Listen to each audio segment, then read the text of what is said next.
On parle beaucoup de militaires dans cette guerre, Xavier, mais est-ce que le peuple ukrainien, que l'on dit courageux, déterminé, celles et ceux qui souffrent et qui vivent cet enfer, ne va pas finir, non pas par se lasser de la guerre, mais par dire stop, on n'en peut plus? Parce qu'ils ne peuvent pas fuir, eux.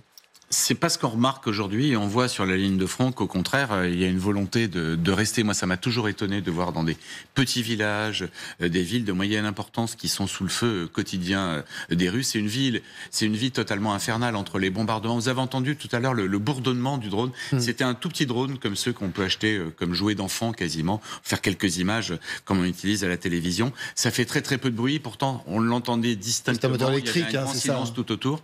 Un moteur électrique? Oui, c'est des moteurs électriques. Là, ça doit être des petits quadricoptères. Dessous, il n'y a pas une roquette.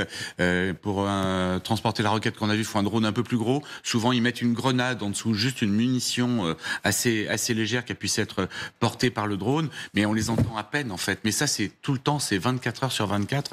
Quand vous êtes dans la rue, comme le disait Solène, il faut se mettre à l'abri en permanence dès qu'on entend le moindre bruit. Et puis, la nuit, ce sont les bombardements avec des bombes lourdes qui pèsent jusqu'à 1,5 tonne et qui dévastent des bâtiments entier. La pression est très très forte et malgré tout, on s'aperçoit que les Ukrainiens restent. Alors bien sûr, il y en a qui sont partis, il y en a qui ne veulent pas aller combattre sur le front, mais dans tous ces petits villages à l'est de l'Ukraine, les gens restent parce qu'en fait, ils n'ont nulle part autre où aller et qu'ils veulent rester à l'endroit où sont nés leurs parents, à l'endroit où ils sont enterrés, à l'endroit où ils ont vécu toute leur vie. Et ça, c'est leur liberté et c'est pour ça aussi qu'ils combattent.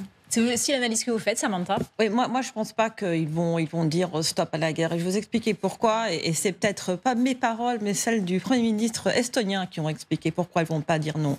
Elle a dit récemment, nous savons ce que c'est qu'une paix négociée avec la Russie. C'est les déportations, c'est les assassinats qui ne vont pas s'arrêter, c'est la destruction de notre langue, la destruction de notre identité. Les Ukrainiens le savent. Ce qu'il faut comprendre, que pour les Ukrainiens, si les combats se terminent au front, eh bien, le combat va venir à l'intérieur des villes, à l'intérieur des foyers, à l'intérieur des entreprises, parce qu'il y aura une occupation russe. Une occupation russe pour les Ukrainiens, c'est aussi une mort certaine pour beaucoup d'entre eux. Donc non, c'est pas.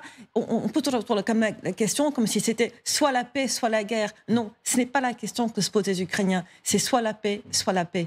C'est soit la liberté, soit la mort. C'est ça la question qui se pose. Et donc une paix négociée avec les Russes, pour eux, aujourd'hui, n'est pas envisageable parce que ce ne serait pas la paix. Ce serait une continuation d'une guerre sous une autre forme. Et que pour nous, Européens, nous devons comprendre ça. Tous ceux qui disent qu'il faut négocier, bien sûr qu'il faut que cette guerre s'arrête. Mais il faut qu'elle s'arrête. Et une négociation avec les Russes, aujourd'hui, ne veut pas dire la fin de la guerre. C'est ça le message principal que les Ukrainiens nous communiquent en permanence. Je vais citer en appui de ce que vient de dire Samantha Churchill, qui disait que le négociateur avec un crocodile, c'est celui qui donne à manger au crocodile et qui espère être mangé le dernier. La formule est belle. Alors, il y en a un qui sera peut-être, je ne sais pas, mangé le dernier, en tout cas mangé par Poutine. Il s'appelle Vladimir Soloviev. C'est son factotum, c'est son maître à penser. Alors, il nous a pondu une météo. Alors, certes, elle n'est pas réjouissante en ce moment sur notre pays, mais à la sauce Soloviev, elle est encore moins réjouissante parce qu'elle est teintée, vous vous en doutez, de nucléaire. Écoutez, regardez, c'est passé en direct à la télévision russe à 1 heure en plus de grande écoute. Il est trop tôt pour se réjouir et crier victoire. La guerre ne fait que commencer. L'OTAN se prépare-t-elle à une guerre avec la Russie? Oui, bien sûr. L'OTAN est déjà prête pour une guerre avec la Russie. Les livraisons de Taurus à l'Ukraine signifient des frappes contre le pont de Crimée.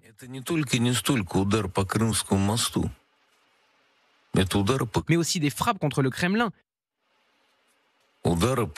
et le siège du gouvernement de la Fédération de Russie.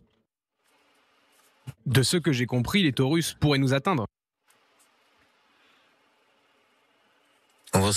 Avez-vous le moindre doute sur le fait que l'Ukraine frappera le Kremlin? Et maintenant la météo.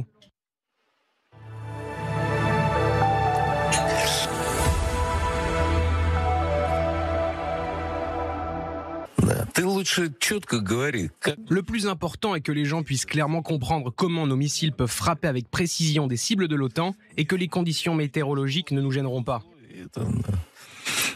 Malgré les conditions météorologiques difficiles, les missiles ont atteint leur cible. L'avant-garde frappe et Paris est en feu.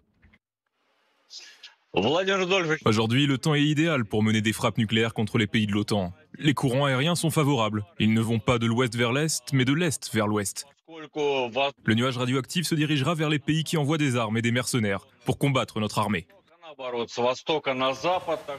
Xavier, ça pourrait faire sourire si c'était un talk show humoristique, mais non. Ça se veut sérieux, c'est suivi par des millions de Russes.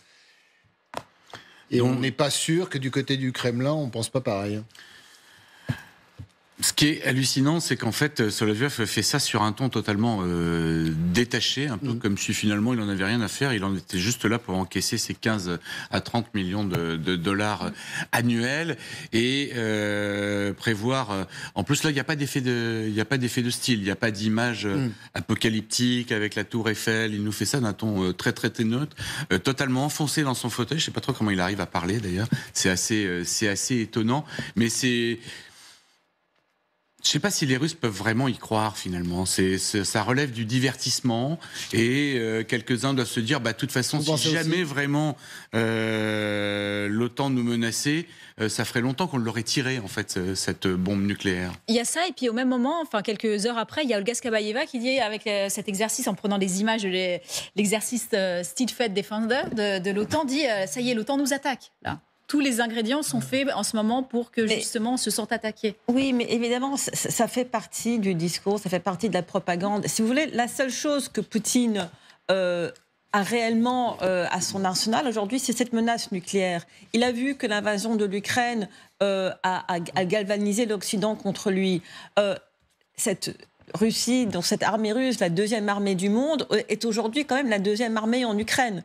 Donc, si vous voulez, il n'a que ça. Il n'a que ça. Et en plus, il doit maintenir ce discours nous sommes attaqués par l'OTAN pour expliquer à son peuple pourquoi il n'arrive pas à conquérir l'Ukraine, pourquoi il n'arrive même pas à conquérir les oblasts qui sont formellement sous contrôle russe. Mais il y a quand même une chose qu'il faut souligner qui est très importante, c'est que depuis le début de cette guerre est quand même, a quand même lieu sous l'ombre du nucléaire. Parce que ces menaces nucléaires, qu'elles soient du n'importe quoi de Soloviev, qui sont presque de la comédie, ou que ce soit les mots de Vladimir Poutine lui-même, de ses proches, ce mot, la menace nucléaire n'a pas cessé depuis le début de cette guerre.